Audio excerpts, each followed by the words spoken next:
क्या आपने कभी सोचा है कि जब दुनिया के 3 अलग अलग कोनों में 3 बड़ी घटनाएं घटती है तो उसका सीधा असर भारत के आम परिवार की जेब पर, उसकी रसोई की बजट पर कैसे पड़ता है?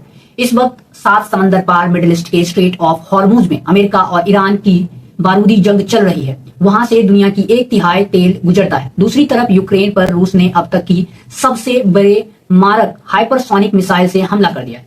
और इसी बीच दुनिया के सबसे बड़े तेल भंडार वाले देश वेनेजुला में आए एक भीषण भूकंप ने पूरे समाज को अंधेरे, भूख और बुनियादी चीजों के गहरे संकट में धकेल दिया है। आप सोच रहे होंगे कि इतनी दूर हो रही ये घटनाएं हमारे जीवन पर क्या असर पड़ेगा। अगले कुछ मिनटों में आज हम आपको बिना किसी शोर शराबे के शुद्ध रूप से तथ्यों और आंकड़ों के आधार पर इकोनॉमी के नक्शे पर समझेंगे कि ये तीनों घटनाएं मिलकर आपके जीवन यापन पर किस तरह से प्रभावित करेगा। यह विश्लेषण आपके लिए जानना क्यों जरूरी है, आइए बहुत ही आसान भाषा में समझाते हैं। सबसे पहले चलते हैं दुनिया के सबसे संवेदनशील और सबसे ताकतवर समुद्री रास्ते पर। इस नक्शे को जरा ध्यान से देखिए। यह जो पानी की एक पतली सी लकीर आपको दिखाई दे रही होगी, इसे ही दुनिया स्ट्रेट ऑफ हॉर्मुज कहती है। यह फारस की खाड़ी को अरब सागर से जोड़ती है। अगर इसकी चौड़ाई की बात करें तो लगभग 39 किलोमीटर है, यानी आप अपनी गाड़ी से 20 से 25 मिनट की दूरी 25 मिनट में इस दूरी को तय कर सकते हैं। यह अंतर्राष्ट्रीय रास्ता उतना ही चौड़ा है, लेकिन जानते हैं छोटे से समुद्री रास्ते की असली ताकत क्या है? दुनिया भर में हर दिन समंदर के रास्ते से जितना भी कच्चा तेल एक देश से दूसरे देश बेचा और खरीदा जाता है, उसका 33% हिस्सा, यानी कि साफ शब्दों में कहे तो 1/3 तेल इसी रास्ते से होकर गुजरती है। आंकड़ों की सटीक भाषा में कहे तो हर रोज करीब 2 करोड़ 10 लाख बैरल तेल यहाँ से विशाल जहाजों में लाद कर निकाला जाता है। सऊदी अरब, इराक और यूएई और कुवैत जैसे बड़े तेल उत्पादक देशों की तिजोरियों का रास्ता यहीं से होकर जाता है। अब ताजा संकट क्या है? संकट यह है कि ईरान के सर्वोच्चतम नेता ने साफ शब्दों में कह दिया है कि प्रतिशोध हमारा संकल्प है। ईरान ने अमेरिका को खुली धमकी दी है कि अगर उस पर किसी भी तरह का सैन्य हमला या नई आर्थिक प्रतिबंध लगाया गया तो वो इस पूरे रास्ते को ब्लॉक कर देगा, यानी तेल के टैंकरों की आवाजाही पूरी तरह से बंद कर देगा। लेकिन क्या ईरान ऐसा कर सकता है? सैन्य विज्ञान की भाषा में इसे असिमेट्रिक वॉरफेयर यानी कि असमान युद्ध की रणनीति कहते हैं। ईरान को इस रास्ते को बंद करने के लिए किसी बड़े जहाजी बेड़ों की जरूरत नहीं है। ईरान का एक आत्मघाती शाहेद ड्रोन मुश्किल से $20,000 का आता है, लेकिन उसे हवा में मार गिराने के लिए अमेरिका जो पैट्रिक मिसाइल दागनी पड़ती है, उसकी एक की कीमत होती है $20 से $30 लाख। इस पूरी गणित को गहराई से समझिए कि मक्खी मारने के लिए तोप का इस्तेमाल करना अमेरिका को आर्थिक रूप से थका रही है। अगर यह रास्ता सिर्फ 24 घंटे के लिए बंद हो जाए तो कच्चे तेल की कीमत आज से $75 की बैरल के आसपास है, वो रातों रात छलांग लगाकर $150 से $200 पार कर जाएंगी। अब आप कहेंगे कि इन दोनों देश लड़ रहे हैं तो हमें क्या? तो भारत अपनी जरूरत का 85% कच्चा तेल बाहर से खरीदता है। अगर अंतर्राष्ट्रीय बाजार में तेल महंगा होगा तो देश के ऊपर बहुत असर पड़ेगा। गाड़ियों की किराया बढ़ जाएंगे और दैनिक जीवन पे भी इसका काफी असर पड़ेगा। समुद्र की इस गर्मी से यूक्रेन की बर्फीली जमीन की तरफ चलिए। पिछले कुछ घंटों में रूस ने यूक्रेन के नागरिक ठिकानों और उनकी बिजली ग्रिडों पर अब तक का सबसे भीषण और घातक मिसाइल हमला किया है। टेलीविजन के स्क्रीन पर और मलबे दिखाए जाएंगे, लेकिन उन मलबों के पीछे और उनके नीचे इंसान की जिंदगियां दफन हैं, जिनके सपने कल सुबह उठकर काम पर जाने का था। आइए इसके पीछे की मिलिट्री साइंस को जरा आसान भाषा में समझते हैं। उसने इस हमले को अपने ही सबसे आधुनिक हाइपरसोनिक मिसाइल किंजल का इस्तेमाल किया। विज्ञान की भाषा में हाइपरसोनिक मिसाइल का मतलब होता है ध्वनि की रफ्तार से कम 5 गुना तेज। रूस की यह किंजल मिसाइल मैक 10 यानी कि 12,000 किलोमीटर की प्रति घंटा की रफ्तार से उड़ती है। इस रफ्तार का खौफ समझिए। इतनी तेज गति से आने वाली मिसाइल को ट्रैक करने के लिए सामने वाले रडार सिस्टम के पास कुछ सेकंडों का वक्त होता है। ऊपर से ये मिसाइलें हवा में तैरती हुई अपना रास्ता बदल सकती है, जिसे विज्ञान की भाषा में मैन्यूवरेबिलिटी कहते हैं। यदि यही वजह है कि अमेरिका पश्चिम देशों के द्वारा दिया गया दुनिया का सबसे महंगा पैट्रियट एयर डिफेंस सिस्टम इस बार फेल हो गया है।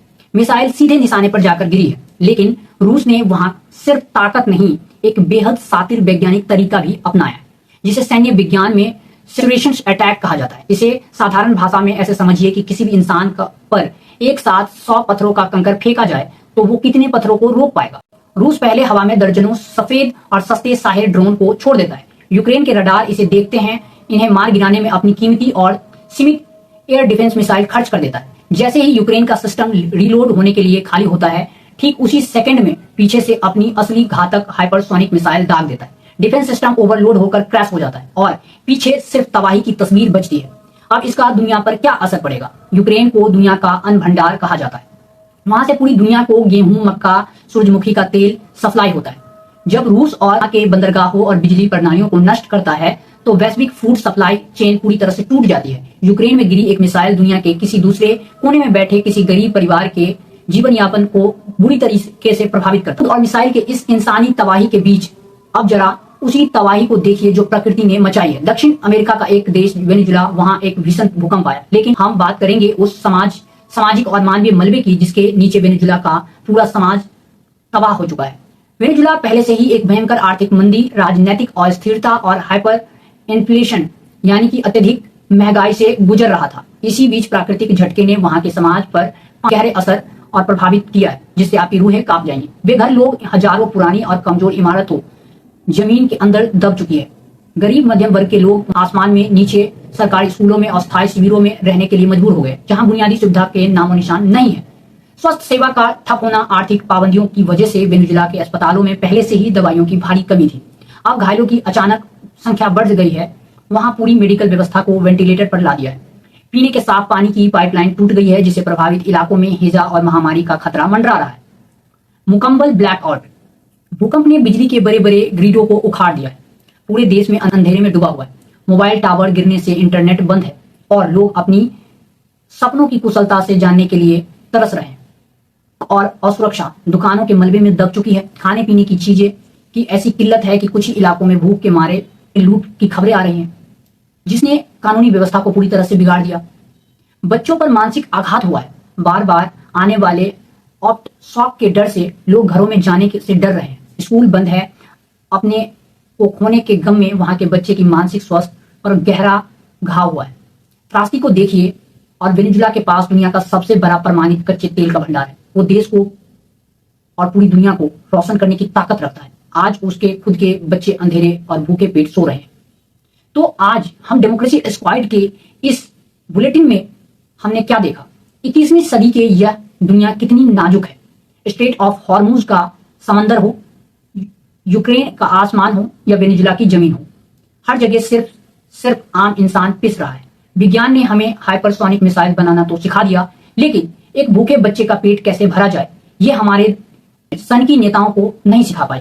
शासन बंद कमरे में मिसाइल की मारक क्षमता पर तालियां तो बजा रही होंगी, लेकिन इसे भूल जाते हैं।